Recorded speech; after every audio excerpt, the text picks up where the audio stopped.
In this video, let's talk about why I think the Warriors are gonna beat the Kings, how the NBA made a huge mistake suspending Draymond Green, Curry's viral quote after the game, and so much more. But before we do, let's light them up.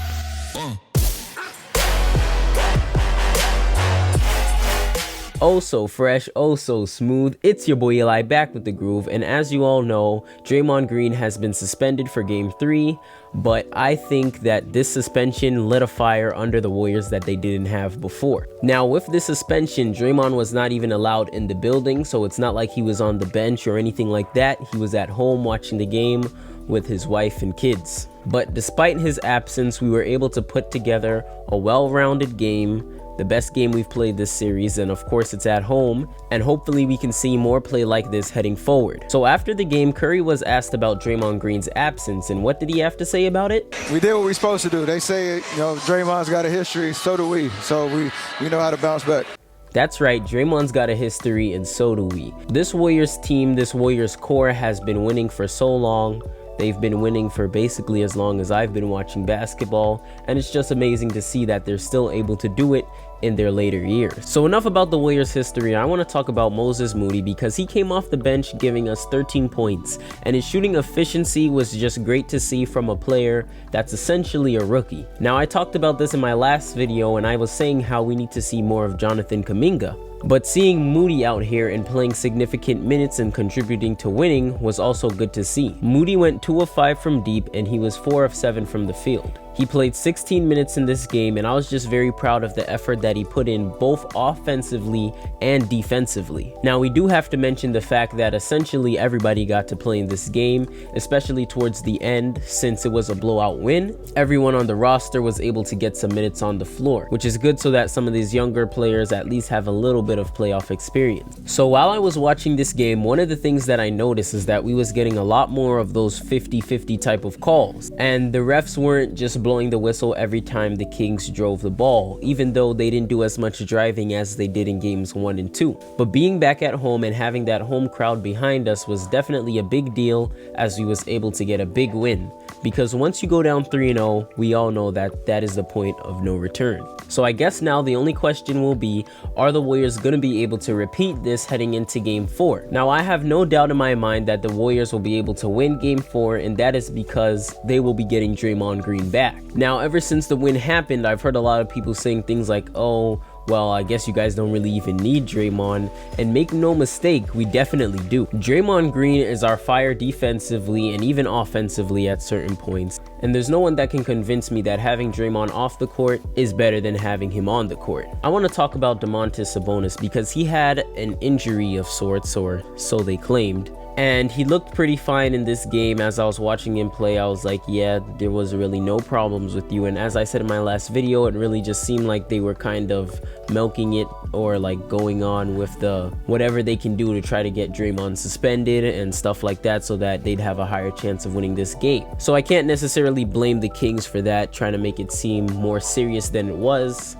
But at the same time, they lost, so now the series is 2-1 and there is officially hope. So looking at this home game that we played here was totally different than from any other game that we've played. We came out with such energy, defensive effort, offensive effort, smart passing. We didn't turn over the ball like crazy as we used to do when we were in the Kings Stadium. We was thinking more.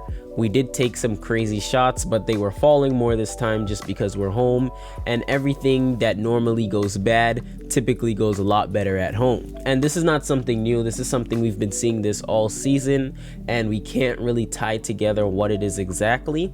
But I think that the Warriors will be able to win either Game 5 or Game 7, and that's why I have the Warriors winning this series. Well, that and aside from the fact that I am a Warriors fan. And typically when Draymond Green plays, he's always there to give us a motivation of sorts. But you gotta ask yourself at a certain point, how much motivation do you really need when you're down 2-0 and you're about to be down 3-0? So with that motivation, the Warriors were able to play this game, play hard, and get a big win. And trust me guys, it wasn't even close. There wasn't any point in the game where I felt like the Kings were about to come back. I don't know what it is about our stadium. Even when I watch home games versus away games, if we're up 10 away, I'm always in my head like, all right, let's try to keep this lead. You know, there's a way we can blow it. All sorts of things can go wrong. But once we're at home, it feels like, all right, we built up this lead. Let's just try to build it up some more. Once we're up by 10, it's like, all right, can we get up by 20? Once we're up by 20, can we get up by 30? And once we're up by 30, we can sit the starters and let some of the bench unit play. Steph Curry finally had a Steph Curry performance. And what does a Steph Curry performance look like? Well, it looks like 12 of 25 from the field, 6 of 12 from deep, and this is the percentage that I really want to see from Steph Curry going forward, which this is basically perfect. Once you're at 50, that's like as good as anybody can ask for, as good as I can ask for, especially when it comes down to three-pointers and the distance. But this is not like this is something that Steph couldn't do, and we just haven't seen it in this series. As a matter of fact, last game, in game 2, he went 3 of 13. And in this game, like I said, he went 6 of 12. So we could see the big difference in the efficiency and in the shots that he took. But if I didn't shout out Looney Tunes in this video, oh boy, man, this video wouldn't be the same, because there's no way that we would have won this game without Looney. And in the first half of this game, Looney even had 8 offensive rebounds. Now, offensive rebounds are so important for us as a team, because once we get the ball back, we can take it and then we get a second chance, which is important for us to get second chances because we've been giving the Kings so many second chances, especially at home. They didn't get too much of it last night because Looney was going crazy, but it's always good to see us getting offensive rebounds, and we know Looney is a force. He doesn't do much of any talking. He just goes out there, plays his basketball, and goes back home, and that's why we love Kevon Looney. Now, I'm not exactly sure, but I remember in game 2, Looney actually played about 20-something minutes. I can't remember exactly. He played 20-something minutes. I'll have it up on the screen. And I said in my last video that Looney needs to get more minutes, because as small as a team we are, I know how tired he gets, but we need to find a way where he's able to play more time and we could see him back out there. Now, I want to talk about a counter move that we had heading into this game. Steph Curry, he played some really strange minutes. Like, I watch essentially all the Warriors games, and even I was confused with the times that Steph Curry was coming in and going out. I saw him go out like early in the first or something like that. It might have been like 5 minutes left, and I was like, okay, he's leaving pretty soon. He typically plays until the 2-minute mark, and then he'll rest and come back in somewhere in the second, maybe 10 minutes left or 9 minutes left, something like that. But Steph Curry even said that they were switching up those minutes kind of to throw off Mike Brown, which is a big thing because Mike definitely would know the system and minutes that they run for Steph Curry. So in this game, Steve said, you know what, we're going to do something totally different, and it 100% worked. So with all that sitting around, he actually wound up playing less minutes in total, but there was about 2-3 minutes towards the end of the game where it was really just garbage time, and I don't think Steph played in the last 2 minutes. It's good to see the counter actions that we have from Mike Brown as we head into these series, because little things like that is going to make a big difference in playing a coach who's been with us since 2016. There is no team in the league that can actually beat the Warriors, and I'm serious when I say that. When the Warriors lose, it's always 100% their fault. There has not been a game this season that I've looked at and said, hey, they really beat us. No, that hasn't happened. It's always, wow, we really messed up here. We really messed up here, there, wherever.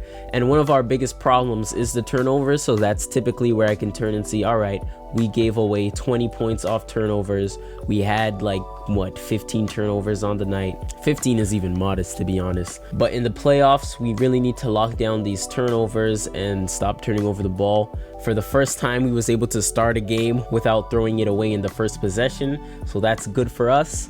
But I do want to see this Warriors team get out there and get some more wins and hopefully even win a championship. So just like how I shouted out Steph Curry, in his amazing performance, what went under the radar was Andrew Wiggins and his amazing performance that he had tonight. Andrew Wiggins went 8 of 16 from the field. He went 3 of 6 from deep, and he made half of his free throws. We're not going to talk about that. But He also scored 20 points on the night, and this was just such a great game to see from Andrew Wiggins. He had his bully ball, he was backing down, hitting his fadeaway jumpers. He finally hit some threes. I told you guys that his 3-point percentage has got to go up for us to win, and he was able to do that, so that's great to see.